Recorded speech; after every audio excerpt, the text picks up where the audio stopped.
اب بلا کسی تاخیر کے حضور مفتی اسلام تشریف لا رہے ہیں۔ نعرہ تکبیر، نعرہ رسالہ، جشن عید میلاد النبی، حضور مفکر اسلام۔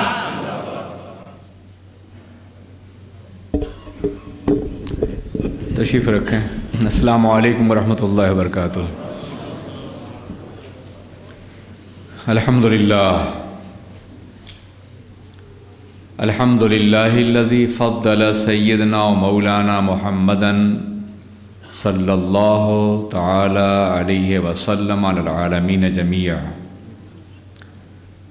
وأقامه يوم القيامة للمذنبين المتلوثين الخطائين الهالكين شفيعا، فصلى الله تعالى عليه وعلى كل من هو محبوب ومرضي لديه صلاة تبقى وتدوم بدوام الملك الحي القيوم، ونشهد أن لا إله إلا الله وحده لا شريك له، ونشهد أن سيدنا ومولانا محمدًا عبده ورسوله، أما بعد فأعوذ بالله من الشيطان الرجيم، بسم الله الرحمن الرحيم، وما أرسلناك إلا رحمة للعالمين، صدق الله العلي العظيم۔ محب محترم، عالم باوقار حضرت علامہ مفتی شفیق الرحمن صاحب قبلہ مد ذلکم العالی وبارک اللہ فی حیاتکم، فخر القراء خیر القراء حضرت علامہ قاری خیر محمد صاحب شفاہ اللہ عاجلاً، علماء ملت اسلامیہ، قابل احترام بزرگوں، عزیز بچوں، میری بہنوں اور بیٹیوں، ہم اور آپ انتہائی احترام و عقیدت کے ساتھ اپنے اور ساری کائنات کے مرکز عقیدت آقائے دو جہاں حضور رحمت عالم تاجدار مدینہ سرور کائنات محمد الرسول اللہ ارواحنا فدا صلی اللہ علیہ وسلم کی بارگاہ بے کس پناہ میں درود پاک کی نظریں پیش کر لیں۔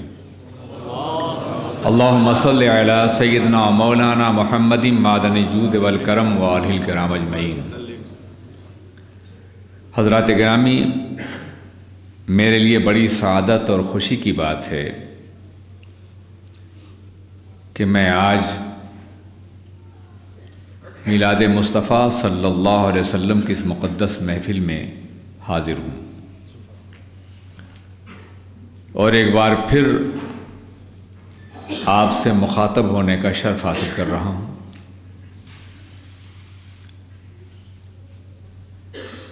میلاد مصطفیٰ کیوں منایا ہے آپ نے؟ ایک وہ ذات جو آج سے 1400 سال پہلے جلوہ گر ہوئی، اس کی میلاد کی یاد، اس کی ولادت کی یاد آج 1400 سال کے بعد آپ یہاں کیوں منعقد کر رہے ہیں، یہ جاننا بے پناہ ضروری ہے۔ بہت سے سوالات پیدا ہوتے ہیں کہ یہ عجیب دیوانے ہیں کہ جلوہ گر ہونے والا 1400 سال پہلے جلوہ گر ہوا اور میلاد یہ آج منا رہے ہیں۔ سب سے پہلی بات تو یہ ہے کہ اگر آپ قرآن عظیم کا مطالعہ کریں اور بائبل کا مطالعہ کریں، توریت و انجیل کا اور زبور کا، تو آپ کو یہ حیرت ہوگی کہ ہم تو میلاد مصطفیٰ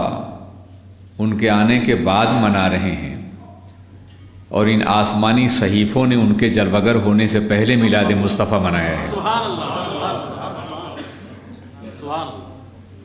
اللہ تبارک و تعالیٰ نے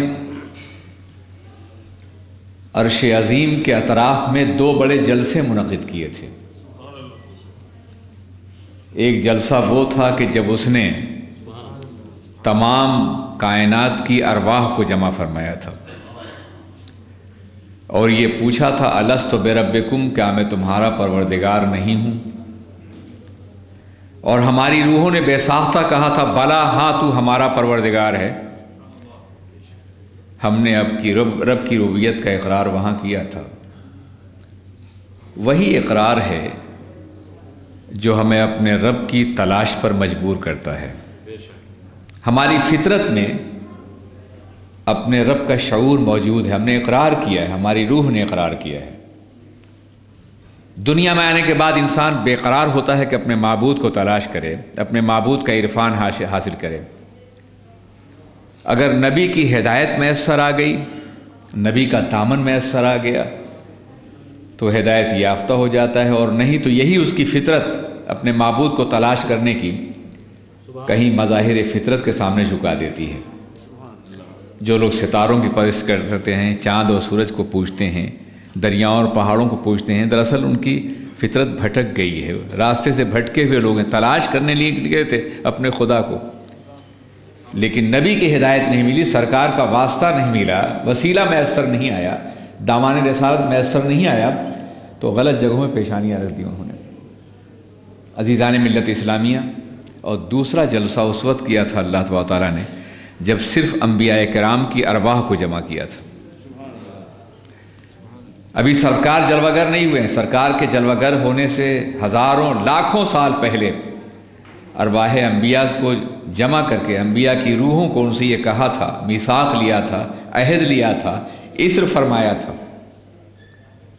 کہ جب میرا نبی جلوہ گر ہو تم اس کی تائید کرو گے، جلوہ گر ہوگا تو تائید کرو گے۔ انہوں نے کہا ہم تائید کریں، تو اللہ نے فرمایا کہ میں بھی تمہارے ساتھ تائید کرنے والوں میں اور شہادت دینے والوں میں ہوں۔ آپ اندازہ فرمائیں ابھی سرکار جلوہ گر نہیں ہوئے، مگر انبیاء کرام کی ارواح کو ایک ذمہ داری دے دی گئی کہ وہ اپنے اپنے دور نبوت میں اور اپنے اپنے عصر نبوت میں اپنی امت کو آگاہ کریں کہ آنے والا جلوہ گر ہونے والا ہے۔ چنانچہ ہر نبی نے اپنے اپنے دور میں یہ فریضہ انجام دیا۔ جناب موسیٰ علیہ السلام نے کہا کہ ان اللہ تعالیٰ من سینا و ظہر من سعیر و تعالیٰ علی فاران، اللہ سینا سے طلوع ہوا، شعیر سے چمکا اور فاران کی چوٹیوں پہ جلوہ گر ہوا۔ یہاں اللہ سے مراد نور خداوندی ہے، سرور کائنات کی ذات ہے جو مظہر ذات خداوندی ہیں، مظہر صفات خداوندی ہیں۔ عزیزان ملت اسلامیہ، آپ اندازہ فرمائیں جناب سلیمان علیہ السلام نے تسبیحات سلیمان کا ایک حصہ ہے بائبل کا، اس میں وہ تسبیح کر رہے ہیں، مسجد اقصیٰ کی دیواروں کے نیچے اپنے رب کی تسبیح میں مصروف ہیں،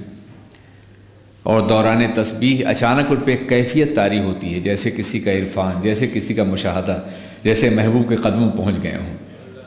اور کہتے ہیں میرا دوست محمد ہے، خلو محمدین عبرانی کے الفاظ ہیں، میرا دوست محمد ہے، اس کی آواز بے پناہ شیریں ہے،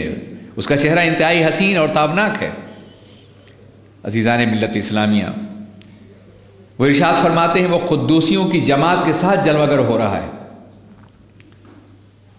اور جب وہ آئے گا تو پچھلے کعبے کا جلال